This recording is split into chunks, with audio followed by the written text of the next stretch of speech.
Hey everyone, today we're getting into something almost everyone has felt, but doesn't often talk about regret. Those what if thoughts that pop up when you least expect them. Maybe you wonder, what if I'd chosen a different career? What if I'd taken that big chance?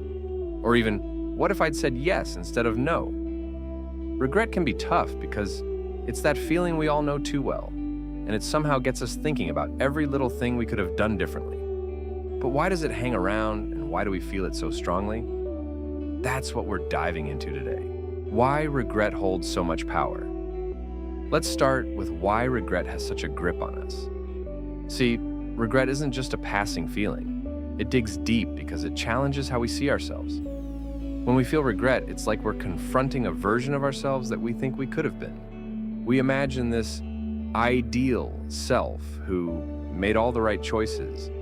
And when our real life doesn't match up with that image, we feel regret.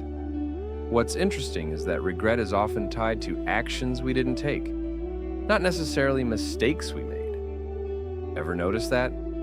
Maybe it's that trip you didn't take, the job you didn't apply for, or the friend you didn't keep in touch with. This idea is called the inaction effect, and it shows that, in the long run, people often regret the things they didn't do more than the things they did. Psychological impact of regret. Psychologically, regret can take a toll.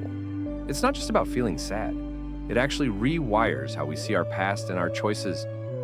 When regret sets in, it can lead to a lot of mental loops, like replaying certain moments or imagining different outcomes. This can spiral into feelings of frustration, and before we know it, we're stuck on what could have been instead of what is. This is when regret becomes more than just a feeling. It starts to affect how we make choices now. For example, someone who regrets a past relationship might be more hesitant to open up in new ones. Or someone who regrets not taking a career leap might get stuck in the same place, afraid to make another wrong choice. The long-term effects of regret on well-being. Now, let's talk about how regret impacts us over time. Regret can slowly chip away at our happiness, and even lead to things like anxiety or low self-worth. Studies have shown that chronic regret can make people feel disconnected from their present lives and more focused on fixing the past, which, as we all know, is impossible.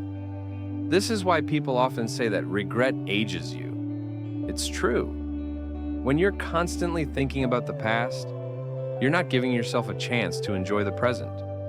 What's even more fascinating is that regret can affect our physical health too. Chronic stress from regrets can lead to things like higher blood pressure and less effective immune function. So, it's not just an emotional burden, it's also a physical one. And honestly, none of us need that extra weight.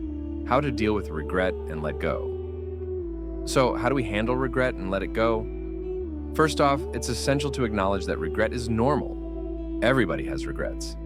The first step in dealing with it is to recognize that it doesn't mean you made a terrible choice. It just means you're human and that maybe, at that moment, you didn't have the perspective you have now. One of the best ways to manage regret is by reframing it. Instead of thinking, I wish I had done this, you can think, what can I learn from this? Maybe not going for that career taught you something important about yourself. Or perhaps a missed relationship opportunity helped you understand what you value in others.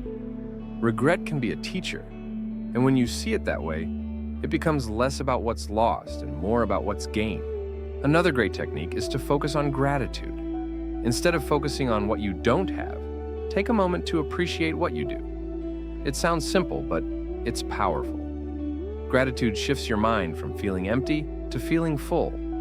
When you're grateful, it's easier to look at the choices you've made with kindness instead of regret. Lastly, set intentions for the future. Rather than getting caught up in past choices, think about what you can do now. If you regret not traveling, consider planning a trip now. If you regret not keeping in touch with old friends, reach out to them. It's never too late to create new experiences that bring joy and fulfillment. Regret might be powerful, but it doesn't have to control you. It's okay to feel it. We all do. But when we hold on to it too tightly, it can stop us from living our best lives.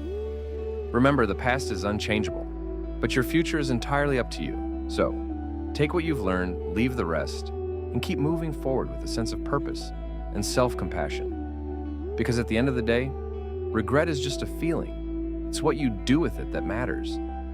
Embrace your experiences, learn from your past, and focus on building a life you can look back on with peace instead of regret.